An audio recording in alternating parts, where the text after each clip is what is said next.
Hello everyone. आज हम समझने जा रहे हैं लिमिटेशंस ऑन सॉवरेनिटी। देखिए, सॉवरेनिटी का कॉन्सेप्ट तो ये कहता है कि ये इंडिविजिबल, एब्सोल्यूट और अनलिमिटेड है। इंटरनली और एक्सटर्नली कोई रिस्ट्रेंट नहीं है, बट इन रियलिटी इस पर कुछ लिमिटेशंस हैं जिनको कि आज हम समझने वाले हैं। और ये है international law, international organisation, world economy, domination of larger powers, moral and constitutional limitations. So let's discuss these one by one. तो शुरुआत करते हैं इंटरनेशनल लॉ से। इंटरनेशनल लॉ हम सब जानते हैं कि एक ऐसा लॉ है जिसके थ्रू स्टेट्स अपने रिलेशंस को कंडक्ट करते हैं।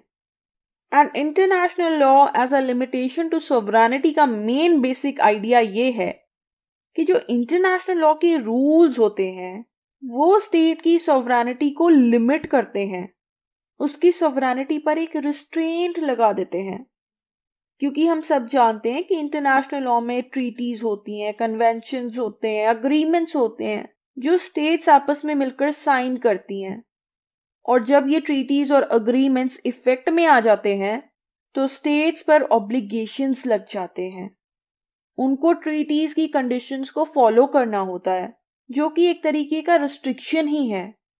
स्टेट अपनी विल से कुछ नहीं कर रही है, बल्कि जैसा ट्रीटी में लिखा है वैसा कर रही है। फॉर एग्जाम्पल, इमेजिन कर लीजिए कि वैसे एक स्टेट 100% इंपोर्ट ड्यूटी लगाती है, पर कुछ ट्रीटी साइन करने की वजह से अब स्टेट को अपनी इंपोर्ट ड्यूटी रिड्यूस करनी पड़ रही है। तो वो अपने हिसाब से फंक्शन नहीं कर पा रही है, बल्कि उसको उस ट्रीटी के हिसाब से चलना पड़ रहा है। इस प्रकार से जो इंटरनेशनल लॉ है वो स्टेट की सॉवरेनिटी पर एक लिमिटेशन है। क्योंकि सॉवरेनिटी का तो मतलब ही होता है कि स्टेट अपने इंटरनल मैटर्स और एक्सटर्नल मैटर्स में फ्री है। लेकिन इस आइडिया के अगेंस्ट भी व्यू पॉइंट्स दिए गए हैं और इसके सपोर्ट में भी कुछ आर्ग्यूमेंट्स दी गई हैं। तो सबसे पहले हम डिस्कस कर लेते हैं आर्ग्यूमेंट्स अगेंस्ट को। ये आर्ग्यूमेंट मानती है कि इंटरनेशनल लॉ एक लिमिटेशन नहीं है। तो सबसे पहली आर्ग्यूमेंट ये दी जाती है कि इंटरनेशनल लॉ जो लिमिटेशंस लगाता है वो वॉलंटरी लिमिटेशंस हैं। स्टेट अपनी मर्जी से उन लिमिटेशंस को एक्सेप्ट कर रही है। उसने खुद से इंटरनेशनल लॉ की ट्रीटीज को, अग्रीमेंट्स को अपने आप पर इम्पोज किया है, किसी ने उसको फोर्स नहीं किया है। तो स्टेट कंप्लीटली फ्री है, उसके पास कंप्लीट फ्रीडम है कि वो किसी इंटरनेशनल लॉ की ट्रीटी या अग्रीमेंट को साइन करे या ना करे। स्टेट ही फाइनल जज है, उनको ही डिसाइड करना है कि उनको एक ट्रीटी साइन करनी है या नहीं करनी है। वो रिफ्यूज कर सकते हैं किसी ट्रीटी को साइन करने के लिए, कोई उन पर फोर्सफुली ट्रीटीज नहीं थोप रहा है। इसके बाद एक और आर्ग्यूमेंट दी जाती है कि इंटरनेशनल लॉ तो कोई लॉ ही नहीं है, क्योंकि ना ही ये किसी सॉवरन की विल है, ना ही इसको किसी पर जबरदस्ती इन्फोर्स किया जा सकता है। कोई ऐसी सॉवरन अथॉरिटी नहीं है इंटरनेशनल लेवल पर जो एक प्रॉपर इंटरनेशनल लॉ बना सके, उसको सभी स्टेट्स पर इन्फोर्स कर सके। और ना ही ये लॉज नेचर में बाइंडिंग होते हैं। तो ये कोई लॉ थोड़ी ना होए, ये तो बस कुछ इंटरनेशनल मॉरल प्रिंसिपल्स हैं। तो जब इंटरनेशनल लॉ ही नहीं एग्जिस्ट करता है तो वो एक स्टेट की सॉवरेनिटी पर लिमिटेशन कैसे हो सकता है? ये होती है आर्ग्यूमेंट्स अगेंस्ट। फिर आती है arguments in favour.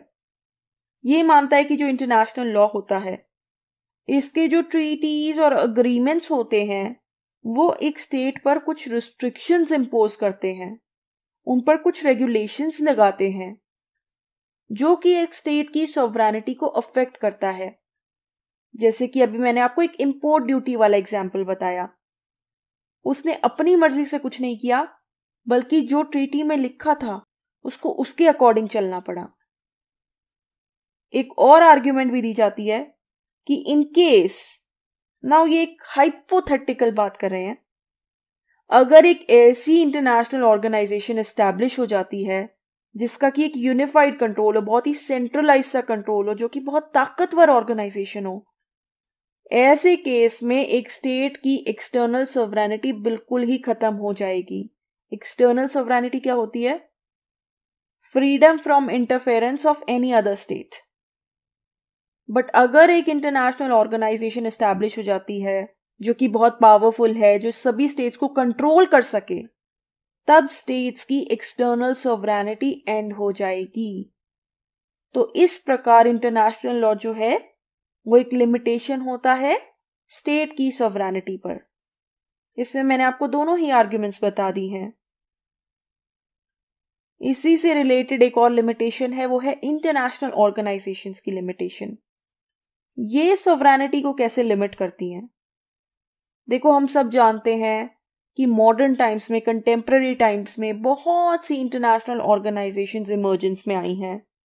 Definitely United Nations उनमें से एक है, और ये हर स्फेयर में मौजूद है। कोई एनवायरनमेंट से रिलेटेड है तो कोई इकोनॉमिक मैटर्स से रिलेटेड है। तो ये ऑर्गेनाइजेशंस भी कुछ रिस्ट्रिक्शंस क्रिएट करती हैं जो कि उसकी सॉवरेनिटी पर एक लिमिटेशन है। और वो कैसे करती है, मैं आपको एग्जाम्पल के थ्रू समझाती हूँ। इसमें सबसे पहले आती है इंटरनेशनल मॉनेटरी फंड, IMF। ये स्टेट पर कुछ कंडीशंस लगाती है। एक स्टेट जब उन कंडीशंस को एक्सेप्ट करेगी तभी वो IMF से पैसे बोरो कर पाएंगी या उधार ले पाएंगी। जैसे कि ये कंडीशन हो सकती है कि आप अपनी करेंसी को डेप्रिशिएट करोगे, सब्सिडीज खत्म कर दोगे, गवर्नमेंट स्पेंडिंग कम करोगे, तभी आप पैसे हमसे बोरो कर पाओगे। तो ये तो एक तरीके का कंट्रोल ही हो गया ना स्टेट पर, उसकी सॉवरेनिटी इफेक्ट हो गई। ऐसा ही कुछ हाल EU का है, यूरोपियन यूनियन। ये 27 यूरोपियन कंट्रीज की एक ऑर्गेनाइजेशन है जिसके थ्रू कॉमन इकोनॉमिक, सोशल और सिक्योरिटी पॉलिसीज बनाई जाती हैं। इनकी एक सिंगल करेंसी होती है जो कि होती है यूरो। ऐसी ही कुछ कॉमन सिक्योरिटी पॉलिसीज हैं जो सभी मेंबर स्टेट्स को फॉलो करनी होगी। तो ये भी तो स्टेट की सॉवरेनिटी पर एक लिमिटेशन है। आपको अपनी पॉलिसीज की बजाय EU की पॉलिसीज को फॉलो करना पड़ रहा है। तो इस प्रकार इंटरनेशनल ऑर्गेनाइजेशंस भी स्टेट की सॉवरेनिटी पर एक लिमिटेशन है। The next limitation is the world economy. हम सभी जानते हैं कि ग्लोबलाइजेशन, लिबरलाइजेशन और इंडस्ट्रियलाइजेशन की वजह से देशों की आपस में इकोनॉमिक इंटरडिपेंडेंस हो गई है, या देशों की एक दूसरे पर इकोनॉमिक डिपेंडेंस बढ़ गई है। हम एक कमोडिटी के लिए आज दूसरे कंट्री पर डिपेंडेंट हैं और उससे देश की जो सॉवरेनिटी है वो इफेक्ट हुई है। सो अगर globalisation free flow of goods, trades and services है तो फ्री फ्लो के लिए हमें अपनी इकोनॉमिक बाउंड्री तो खोलनी पड़ेगी ना। वही बात आ जाती है जो मैंने पहले एक्सप्लेन करी थी। डीरेगुलेट भी करना पड़ेगा इकोनॉमी को, कस्टम ड्यूटीज, इंपोर्ट ड्यूटीज, इन सबको कम करना पड़ेगा, क्योंकि अब तो हमारी डिपेंडेंस दूसरी स्टेट्स पर है, वहां से हमारा सामान आएगा। और अगर हमें किसी स्टेट के साथ ट्रेड करना है तो उसके साथ ट्रीटीज और अग्रीमेंट साइन करने पड़ेंगे। इवन अगर दूसरी स्टेट में हम कुछ डिस्ट्रीब्यूट करना चाहते हैं या कुछ प्रोड्यूस करना चाहते हैं, उसके लिए भी तो हमें इंटरनेशनल अग्रीमेंट्स और ट्रीटी साइन करनी पड़ेंगी। तो किसी भी प्रकार का प्रोडक्शन, डिस्ट्रीब्यूशन, एक्सचेंज या ट्रेड, ये सब अग्रीमेंट्स और ट्रीटीज रिक्वायर करते हैं। और जाहिर सी बात है, जब आप इनको साइन करोगे तो आपको इनकी कंडीशंस माननी पड़ेंगी, चाहे वो आप पर कंट्रोल ही क्यों ना एस्टैब्लिश करती हो। एक स्टेट दूसरे स्टेट को ये कह सकती है कि हम आपके साथ ट्रेड तभी करेंगे जब आप सभी प्रकार के टैक्सेस हटा देंगे। तो इससे भी स्टेट की सॉवरन पावर रिड्यूस होती है, उसकी सॉवरेनिटी को लिमिट किया जाता है, क्योंकि इकोनॉमिक डिपेंडेंस के चक्कर में एक देश अपने आप पर ही कुछ रेगुलेशंस और रिस्ट्रिक्शंस इंपोज कर लेता है, विच अफेक्ट्स देयर सॉवरेनिटी। फिर आता है domination of larger powers in alliances. ये तो आपको भी पता है कि काफी सारी स्टेट्स एक साथ आती हैं और अलायंसेस फॉर्म करती हैं। तो ये कैसे स्टेट की सॉवरेनिटी को इफेक्ट करते हैं? इस व्यू पॉइंट का मानना है कि ये जो अलायंसेस हैं ये बिग पावर्स या मेजर पावर्स द्वारा क्रिएट किए जाते हैं, और इस वजह से इन अलायंसेस में इन्हीं मेजर पावर्स का डोमिनेंस होता है, ये छोटी स्टेट्स को अपने हिसाब से चलाती हैं। अलायंस के नाम पर और कलेक्टिव सिक्योरिटी के नाम पर दूसरी स्टेट्स की टेरिटरी को भी यूज कर लेती हैं, अपने बेस वहां पर एस्टैब्लिश कर लेती हैं, जैसा कि कोल्ड वॉर के दौरान हुआ था। यूएसए और यूएसएसआर ने यही तो किया था। तो इस प्रकार के अलायंस भी एक स्टेट की सॉवरेनिटी को रिड्यूस करते हैं, और इसका एग्जाम्पल है North Atlantic Treaty Organisation, which is a military alliance dominated by the USA. तो कहने को तो ये अलायंसेस आपको सिक्योरिटी प्रोवाइड करते हैं, लेकिन रियलिटी क्या है कि ये बिगर पावर्स को एक तरीका दे देते हैं जिसके थ्रू वो स्मॉलर स्टेट्स को कंट्रोल कर सकें। तो डेफिनेटली एक स्टेट की सॉवरेनिटी पर लिमिटेशन है, बल्कि इससे तो एक स्टेट की एग्जिस्टेंस को ही खतरा है। आज एक स्टेट आपकी टेरिटरी पर एक बेस एस्टैब्लिश कर रही है, कल को वही बेस आपके अगेंस्ट यूज कर सकती है, तो आप फ्री कहां हैं? Another type of limitations are the moral limitations.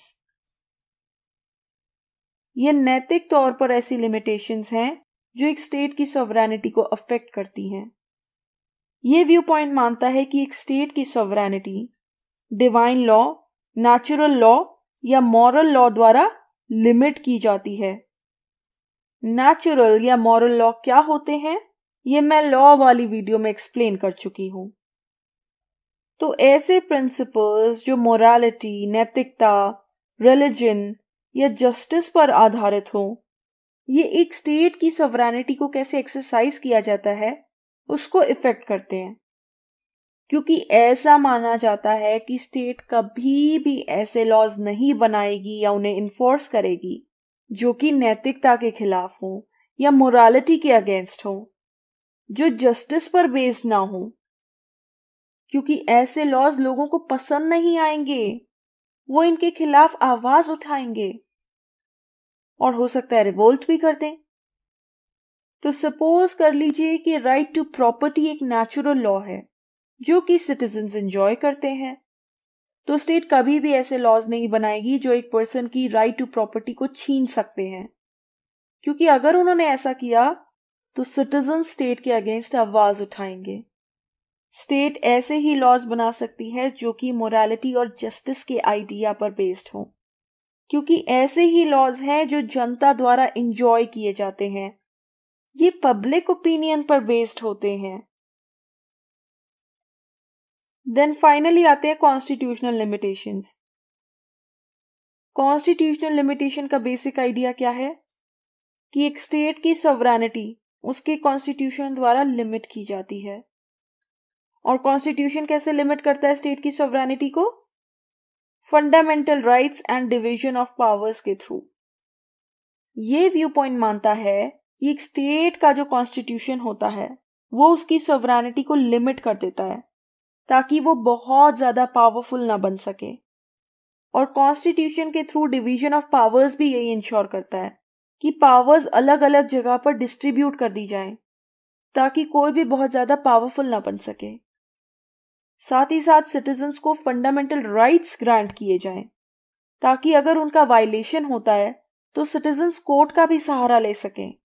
किसी भी प्रकार से स्टेट सिटीजन्स पर हावी ना हो जाए या एक सॉवरन की सुप्रीम अथॉरिटी जनता पर हावी ना हो जाए। तो कॉन्स्टिट्यूशन ये इंश्योर करता है कि स्टेट की सॉवरेनिटी कंट्रोल में रहे। इसी प्रकार ये इस पर एक लिमिटेशन है। साथ ही साथ ये व्यू पॉइंट कॉन्स्टिट्यूशनल लॉ और ऑर्डिनरी लॉ में डिफरेंशिएट करता है और कॉन्स्टिट्यूशनल लॉ को एक हायर लॉ बताता है, मतलब कि ये ऑर्डिनरी लॉ से ऊपर है, क्योंकि ऑर्डिनरी लॉज तो सरकार द्वारा बनाए जाते हैं और कॉन्स्टिट्यूशनल लॉ हमें कॉन्स्टिट्यूशन द्वारा दिया गया है। और एक ऑर्डिनरी लॉ तभी वैलिड है या वैध है अगर वो कॉन्स्टिट्यूशनल लॉ की स्पिरिट के अकॉर्डिंग हो तो। लेकिन इस व्यू पॉइंट के अगेंस्ट भी कुछ आर्ग्यूमेंट्स दी गई हैं। मतलब ये ऐसी आर्ग्यूमेंट्स हैं जो इस व्यू पॉइंट में बिलीव नहीं रखती हैं कि कॉन्स्टिट्यूशन एक लिमिटेशन है स्टेट पर। और सबसे पहला जो वो आर्ग्यूमेंट रखती हैं वो ये and which seems very practical कि कॉन्स्टिट्यूशन स्टेट की सॉवरेनिटी को लिमिट नहीं करता है, क्योंकि स्टेट जब चाहे तब अपने कॉन्स्टिट्यूशन को लीगली अमेंड या चेंज कर सकती है। तो जब स्टेट चेंज ही कर सकती है कॉन्स्टिट्यूशन को अपनी मर्जी से, तो ये कैसे एक लिमिटेशन हुआ? दूसरी बहुत ही एक रेलिवेंट बात ये बोलते हैं कि कॉन्स्टिट्यूशन एक स्टेट की सॉवरेनिटी को नहीं लिमिट कर रहा है, बल्कि वो तो स्टेट की गवर्नमेंट को लिमिट कर रहा है। तो कॉन्स्टिट्यूशन गवर्नमेंट को लिमिट कर रहा है, जो कि स्टेट का एक एलिमेंट है, ना कि स्टेट को या उसकी सॉवरेनिटी को। आपको पता होना चाहिए कि state and government are different. Government temporary है, हर कुछ साल बाद बदलती है, स्टेट परमानेंट है। तो कॉन्स्टिट्यूशन गवर्नमेंट को लिमिट करता है, ना कि स्टेट को या उसकी सॉवरेनिटी को। साथ ही साथ एक थर्ड आर्ग्यूमेंट भी दी जाती है कि कॉन्स्टिट्यूशनल लॉ कोई हायर लॉ नहीं है, बल्कि ये भी एक ऑर्डिनरी लॉ की ही तरह है। और सभी लॉज किसके द्वारा बनाए जाते हैं? स्टेट द्वारा, और वो स्टेट की विल या इच्छा को रिफ्लेक्ट करते हैं। तो ये लॉज स्टेट की सॉवरेनिटी पर एक लिमिटेशन नहीं है, बल्कि स्टेट की सॉवरेनिटी का एक एक्सप्रेशन है। स्टेट अपनी सॉवरन विल को एक्सप्रेस कर रही है या इच्छा को एक्सप्रेस कर रही है इन लॉज के through. So these were the several limitations on sovereignty. हमने इसमें यह भी जाना कि ऑलमोस्ट हर लिमिटेशन को लेकर दो डिफरेंट व्यू पॉइंट्स हैं। एक उसको सपोर्ट करता है और एक उसके अगेंस्ट है।